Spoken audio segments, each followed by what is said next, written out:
నీతిమంతులకి సుఖాలే కాదు, నేను మరలా చెప్తున్నాను, శ్రమలు వస్తాయి. ఎవడైనా మీకు సుఖాలు వస్తున్నాయని చెప్తే నేను చెప్తున్నాను, సంథింగ్ రాంగ్, మీరు తప్పు మార్గానికి వెళుతున్నారు.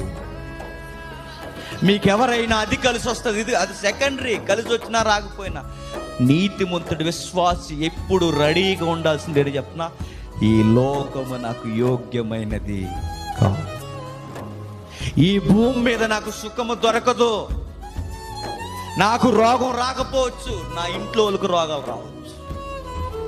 మనతో వచ్చిన గొడవ ఎలా ఉంటుంది చెప్పనా, మనకి ఎంత బాధ వచ్చేసినా తట్టుకోగలం. కానీ మన ఇంట్లో వాళ్ళకి ఏమైనా జరిగిందనుకోండి, చెప్పండి, డిప్రెషన్లోకి వెళ్ళిపోతాం. యోబుకి దెబ్బ మీద దెబ్బ, దెబ్బ మీద దెబ్బ, దెబ్బ మీద దెబ్బ, దెబ్బల మీద దెబ్బలు. సముద్రం ఒడ్డు నిలబడితే కెరటాలు ఊపిరాడకుండా ఒకదాని వెనకాల ఒకటి, ఒకదాని వెనకాల ఒకటి, ఒకదాని వెనకాల ఒకటి, ఎలా అయితే రమ్ముని